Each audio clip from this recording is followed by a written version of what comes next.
All right, so some new announcements from USL, in particularly about the new Division 1, which is going to be called, as I think most of us expected, right in line with the naming conventions we see in Europe, the USL Premier. Yeah. And that came out of nowhere, without any branding, too. I was surprised that there wasn't a logo, that it wasn't I was very surprised that is how they announced it. But I'm glad it was announced. Well, I guess we did know a little while ago they did trademark that name. Oh, they did? Like a year ago. So How did I miss that in all of our conversations, Rob? You never said they trademarked the name. well, did you? it was very unsure. I'm not sure if they trademarked solely that one or if there were some other ones they also trademarked, because that's a common thing. You trademark multiple things. Well, it's funny, if your third division is going to match up as League One and your second division is going to match up as a championship, it always seemed to me like Premier was going to be what they called the league. Right. Now, just from a naming convention, anybody wish it was something else? Yes. Yes? What? I just think Premier League, like, you know, I mean, obviously there's the Prem in England. Yes. I just think there are other names you can go with. Like, I don't know, Premiership is very similar, but I kind of like that one more almost. Oh, we're going to call it. To delineate I guess it. Premier League is what we'nd up calling it.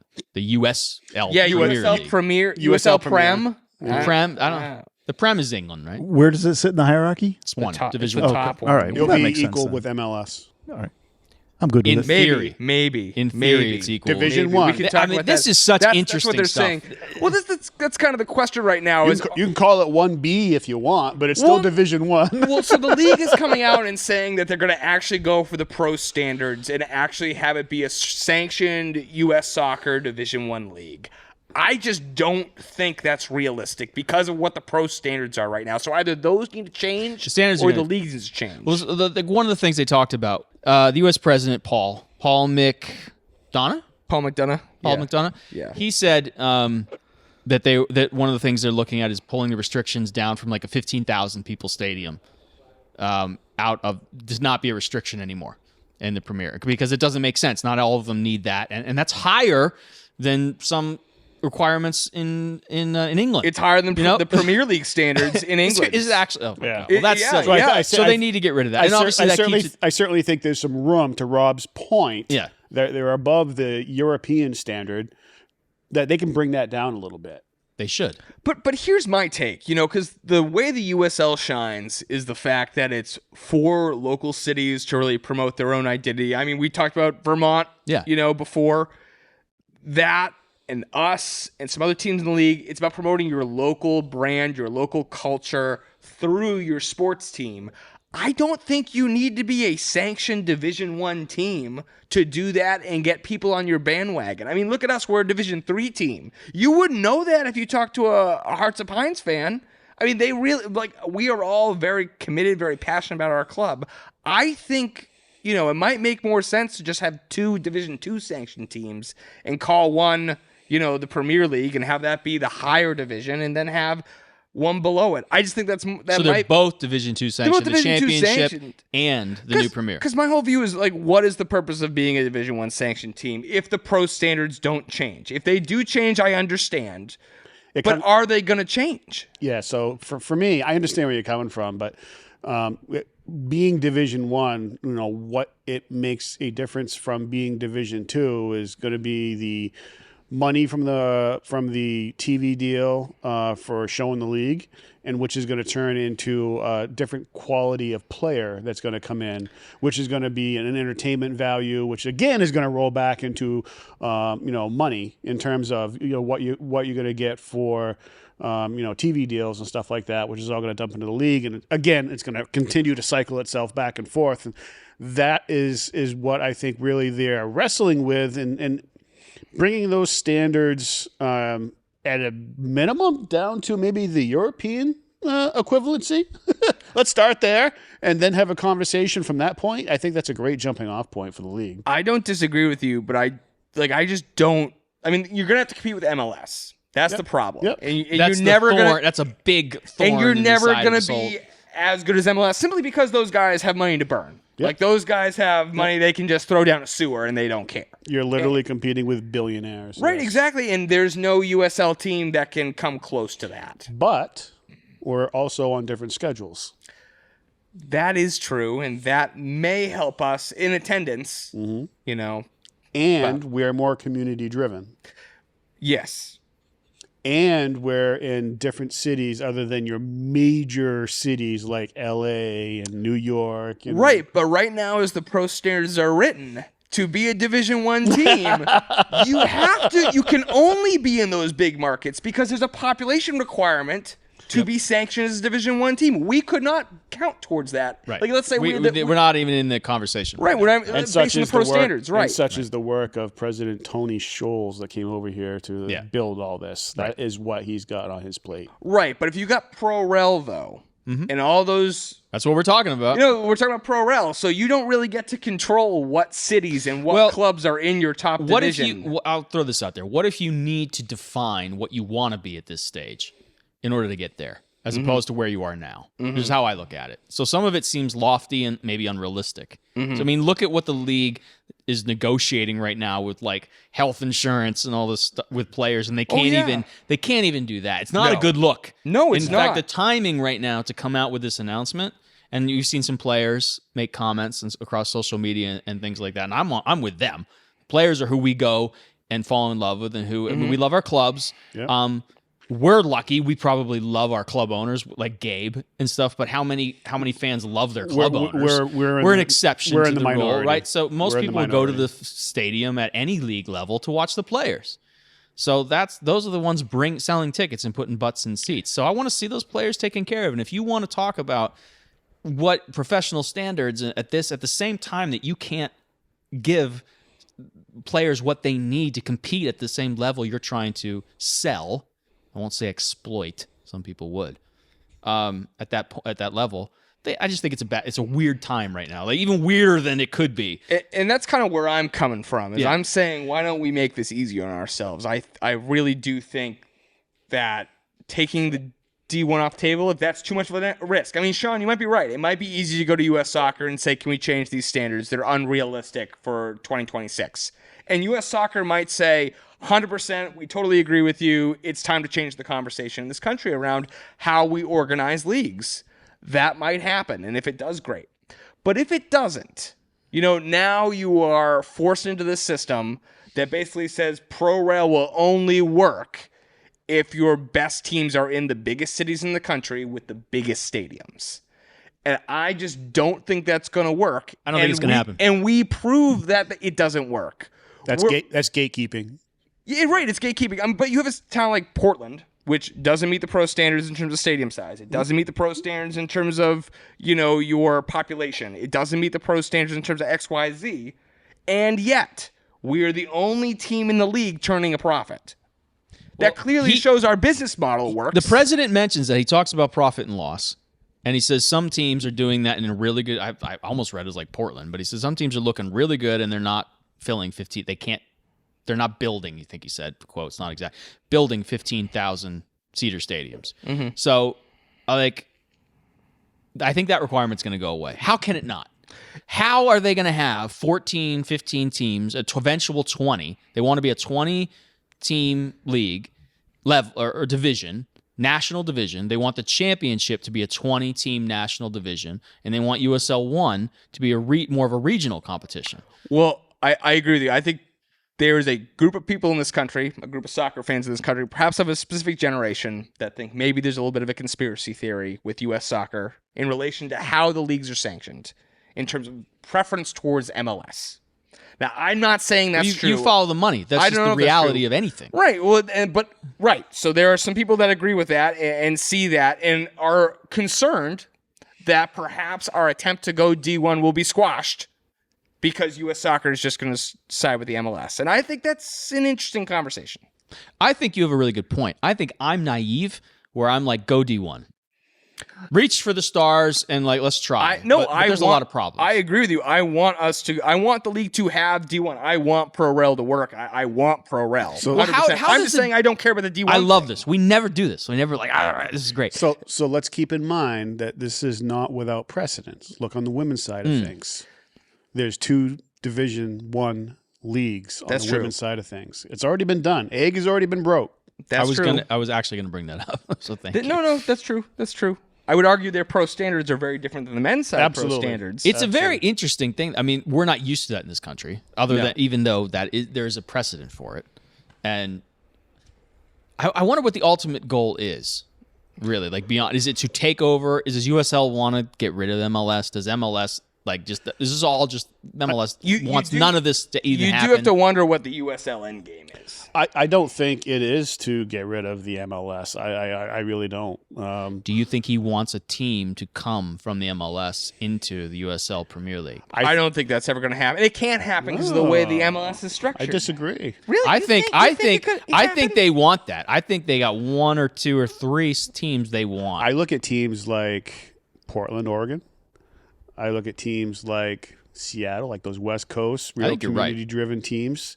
I think at the very minimum, Rob, there's temptation. Now, will it actually happen? And if it does, we're talking like 20 years down the road, probably, right? 15, 20 years down the road. We're talking a ways. I'm gone by then. I'm dead for sure. I think you'll still be around, Charles. I think the conversation happening in the terraces is different than the conversations maybe happening in the boardroom. And maybe I'm just a pessimistic guy. But no, I think you're right. I think anybody is right to be a pessimist. I normally would be. I don't know. I love what's happening. I do, because I feel like they're aiming really high. I don't like what's going on with the things I just mentioned. So, for example, I think that pulls the rug out from under them. If I'm going to try to tie a timeline to my previous statement, MLS became a thing back in 94, 96? Yeah, it was a World Cup condition. Yeah, right? Where we're dribbling at the goalie from halfway line to take penalties. Hey man, full on sprint. It was great. So we're some 30 years, right, from the starting line for MLS, right? So if we were to go to Division 1 in 2028, right? And we had to advance ourselves some 15 to 20 years, and we ask ourselves, looking back in the rearview mirror in MLS 15, 20 years into the league, does that swap over comparison kind of pass the test if we were to assume a Division 1 USL is going to advance at the same pace as what MLS did?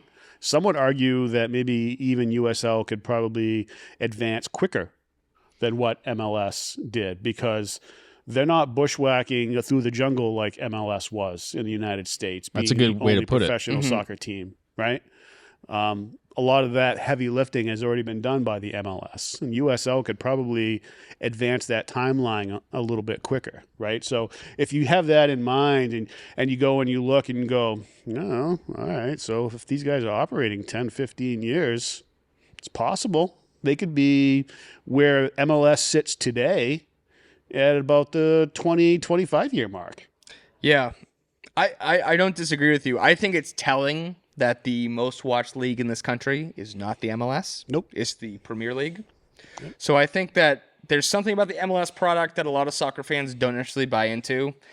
And I think it's telling that everyone here listening, probably most people listening to this podcast too, also has a European team that we also follow frequently. And we have no issue reconciling that with supporting our local club.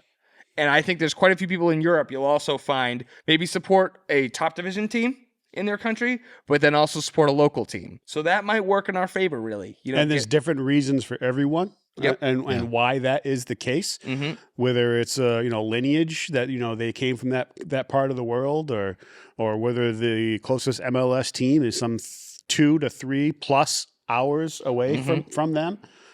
So you go back to community again. You go back to small towns and giving those small towns the opportunity through this system that they're trying to build.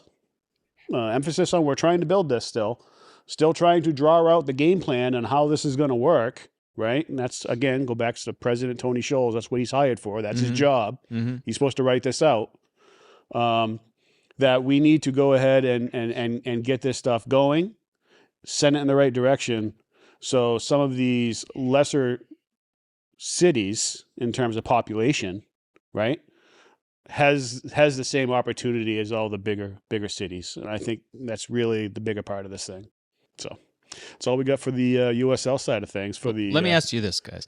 Just yeah. you spelled it. You got it all out there. But short term, Yeah. a club like us, very unique, very uniquely set up with what's going on. And where do we want to be in 2028 when this happens? Where do you think we should be? And then where do you want us to be? That might be the same answer.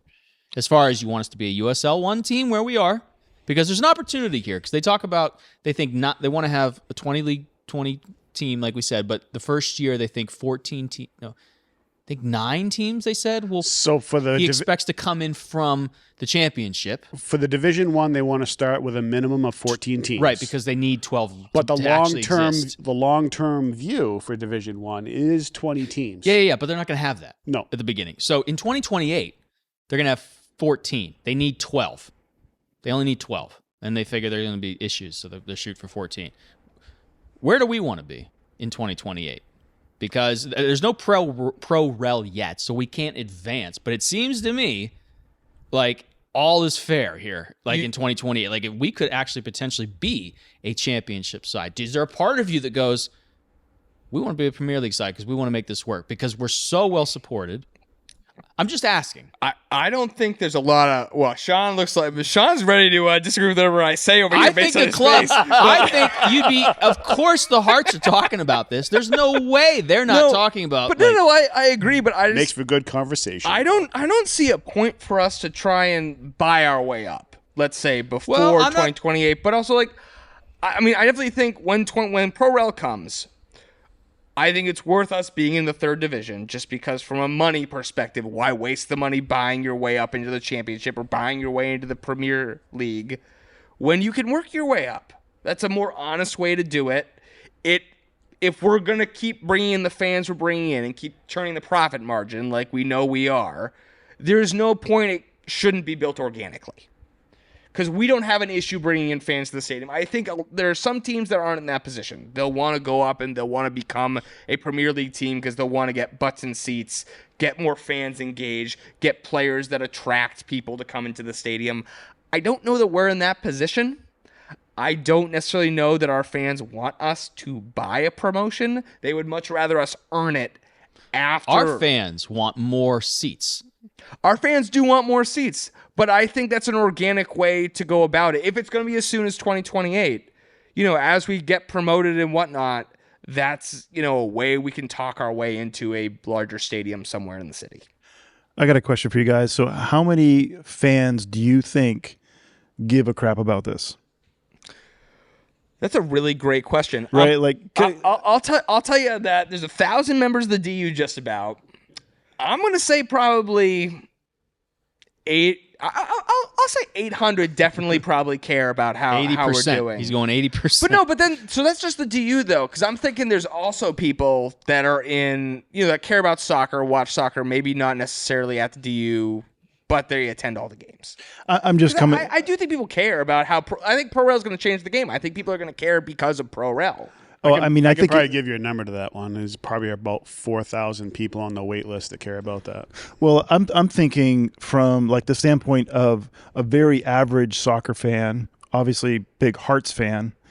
I'm not as worried about what our position is in terms of the league or which league we're in. I want to come to the game and watch really good soccer. I want the atmosphere to be really good. I want to be entertained. I want to feel connected to the team. If we start getting too big for our britches, do we lose that? What Great were we question. built on? And I've talked about that in podcasts quite a while ago. It's been a while, so it's worth revisiting.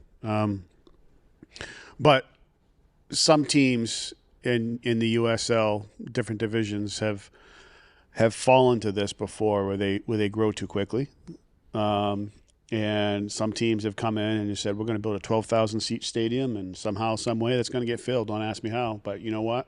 We're a professional soccer team. People will come. If you build it, they will come. Right, and they don't do the legwork that the Hearts did over those 3, 4, 5 years, right, and talk to the community and what they want and what the visions are, and get the buy-in, right, from both emotionally and financially right, of what they want this club to look like. And it's been kind of like a top-down view from like a billionaire perspective to tie it back to the MLS side of things, because that's all they've ever known, right? So this is how you do it, right?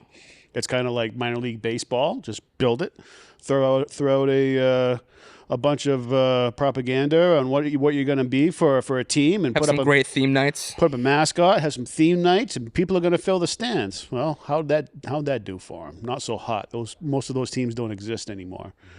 But to kind of what Charles' point was, his question, right, was where do the Hearts want to be in 2028? At the start of this, as we look into what currently USL League One, what that is going to look like in 2028, it's going to be regionalized competition in USL League One.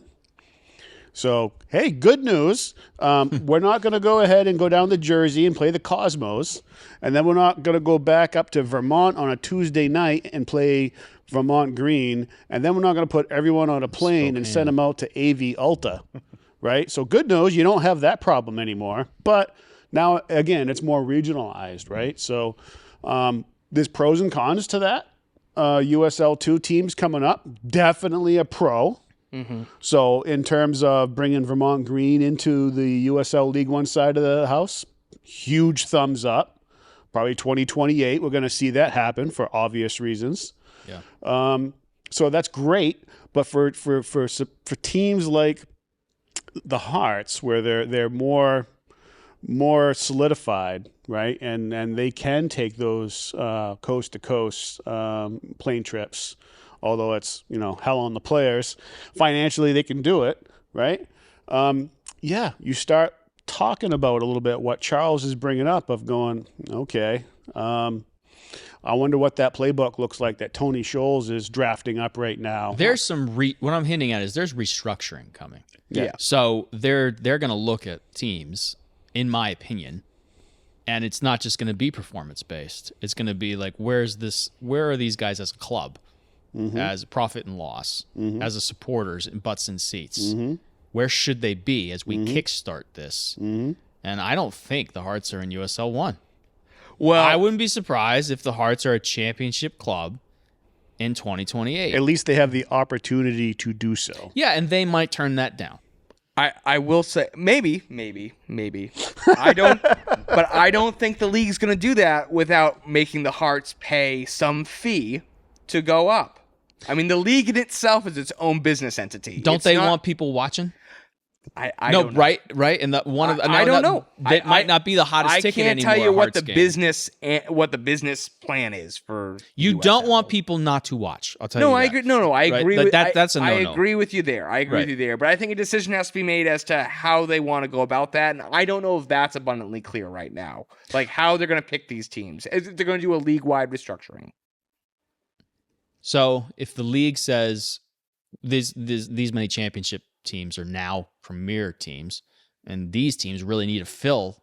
I'm assuming they're going to need to fill fill some roles there. It seems like the Hearts are poised to fulfill that, and maybe they don't have to pay whatever it is. Are you disappointed? No. Hold on. Are you disappointed that it's not performance-based promotion?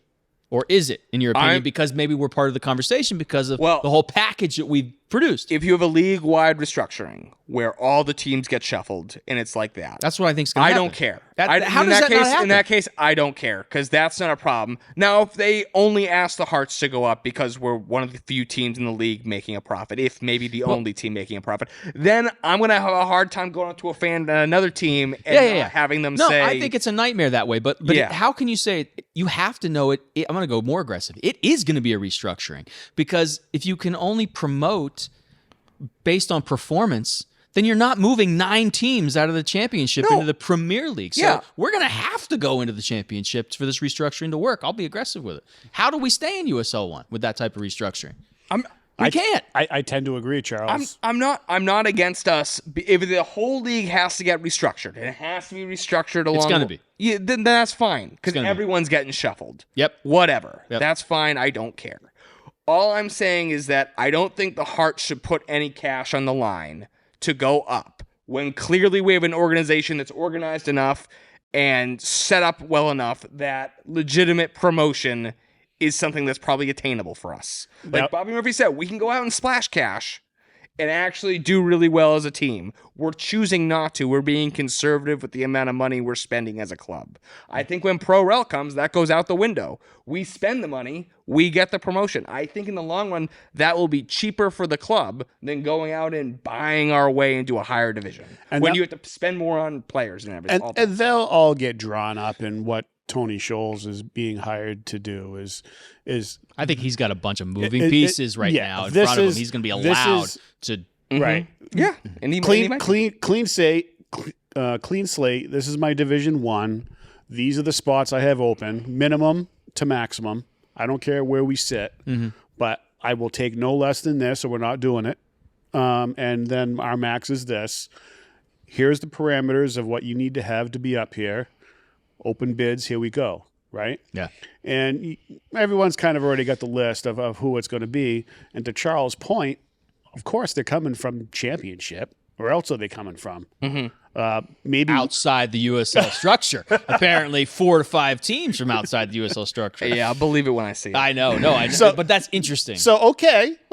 So out of your minimum 14, 4 or 5 is coming out of the USL structure. Cool. We still got 8 or 9 that are coming from the championship. That's right. Who's going to step in there is what I'm saying.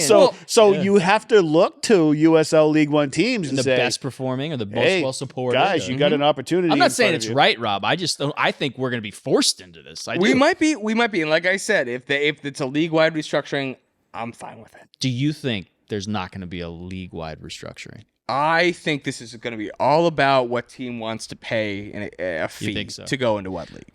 That's what I feel think. like it will be about that, maybe 50%, but they don't have enough teams to have it all be about. Yeah, I mean, I don't know how they're going to do it. I don't know if Right? they have enough interest to build the 14 teams in the Premier League. I mean, we know they said they're still going to have a national league for the championship, so you probably also minimum need 14 teams in that league. You do. So that's more than you've got right now. I think it's anyway. 12 as well. You have to have 12 to meet if, the if minimum you, if standard. you go ahead and take a deficit, currently championship right now running at 20 teams, right? Yeah, If you take a deficit on the championship because of all this restructuring, that's true. Then you're still league, right? Yeah. And you say, okay, we'll go down to 14 teams for championship. It's going to be a league-wide table. And that's still right? allowed. They got Right, minimum that's still 12. allowed, Yeah, right? Yeah. We're going to suck up that 5 or 6, and we're going to be okay with it. Again, you still need 4 teams to come in, right? Yeah. So, in my opinion, to follow kind of what you're talking about, Charles, Hearts, Union Omaha, One Knox, Vermont Green. Spokane. No. Yeah, Those are those the are teams that are at the top of my mind of they're getting the phone call going, hey, how about it? Yeah, I think so. It's going to be extremely interesting. I mean, I'm excited to continue these conversations. yeah, And these are see- great. see what These are great. pans out. Very rarely are we even like this is fun. This is fun to talk about. So I don't. Nobody knows. But you don't think anybody answered where you wanted to be? Maybe you did. You By the said end you of- wanted to stay in USL 1 is what you're I saying. want us to start that season In 2028, you in wanna the be in USL USL 1. one. I want to end the season in the championship. Okay. You want to get promoted first year. Yeah. Okay. Where do you want to be 2028? That's still 2 years from now. 3 seasons. Well, 2 seasons. 2 seasons. So I would like to not play regionally. I would like to I don't either. I would agree. like I want to stay I would in like national. to still Yeah. play nationally, and they have told us in writing that in 2028 USL League One will be regionally. That's right. So I don't want to do that. I don't either. So I want to be in the championship.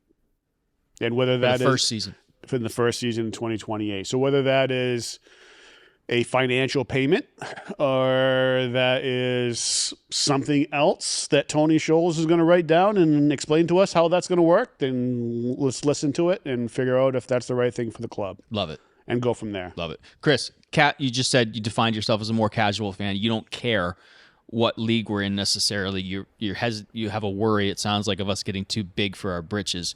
Total valid points. Hearing all this, in 2028, this new structure is going to become active of promotion relegation. There's probably going to be a restructuring of the league. Do you care where the Hearts are? Now, one thing that really important, though, is all of a sudden we'll be a regional league in 2028. Like, what do you think? So big picture, I don't care what league we're playing in necessarily. Mm-hmm. I mean, sure, it'd be exciting to be in the championship, Mm-hmm. right? I mean, that seems to be an aspirational goal. But what I'm more concerned about from just an average fan, or, is it going to lose its feeling? Is it going to lose the heart of what made this team so special by trying to just move up and be a bigger team and play bigger teams being I just want it to maintain the local feeling and keep, the reason why so many people show up to the game. I mean, you guys are outliers for sure. You're just like really into this and love the nitty gritty and the back and forth. And I think the casual fan just wants to see good soccer but still be accessible. I want my kid to still be able to call up Mikey Lopez and go train with him. Like that's the most important thing to me as a fan in Portland, Maine. Maybe you can't have both. Maybe you can't. I mean, if we're an MLS, we're a USL Premier League club all of a sudden, and we've built a new stadium, and our players are commanding wages that are MLS level, or as it's written, technically should be English Premier League level wages when you look at how this is written, which is why it's so ridiculous in ways. Maybe you can't have both. So it's a good point. I think that's up to the club. Would be my counter to that, Charles. Is even it doesn't even matter what level you're at. It's part of how that club is built and how it mirrors with the community. And even at you can draw several comparisons over to the Premier League and the players and how they interact with their community. That, in my opinion, is better than a lot of these MLS teams. So you could pull from some of that. And if you're going to be a Division I team, or even a championship team, but more so to the Division I side of things, you can still make that a part of your day-to-day if your club truly believes in that, which, of course, I believe the Hearts do. Yeah. Sean says you can't have it all. Love it. Love it. Sean says no. You can do it. Well, I'll answer the question, too. I kind of hope that we actually are a championship club somehow. I don't want us paying for it, but I think in a restructuring of the league that we may deserve the opportunity to be there based on hopefully what we continue from our inaugural season, that it would make a lot of sense for the Hearts to be a championship level club because we deserve it. I would not want to see us be a Premier League somehow if they do that. If it's like Hearts they're the best supported club and they've only got this, or maybe by then we have more seats somehow, or a new stadium, or whatever. But I feel like that would be too much for me. But I feel like I could justify in a multi-league-wide restructuring to settle into the championship. I wouldn't be against it. You know what I mean? And I do want us to earn everything we get. I feel like Mainers want that.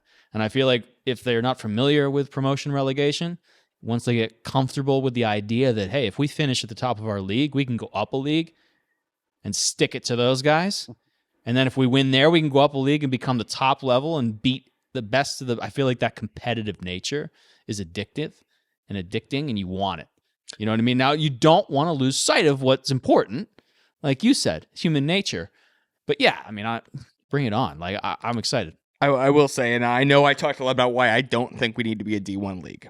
Yeah. I do think the one thing that has been talked about, if we do happen to become a D1 top level league, it would be amazing to be able to play CONCACAF soccer. All right. There's so much cool. The opportunities are crazy. I think that's a really cool idea. So, I mean, we'll see how it turns out. I hope it goes well. I hope we end up having this kind of pro-rel system that can maybe not topple the MLS, but at least compete with the MLS. That'd be kind of cool. Enjoy the ride, right? Yeah, We're here where we are. We're in the Matrix recording today. So, enjoy it. Enjoy the ride because we don't know where it's going, and hopefully we don't have to get off at some weird bus stop in some neighborhood we don't want to be in. Hopefully we make it all the way to the end goal. So, all right. On that note, up the Hearts. Up the Hearts.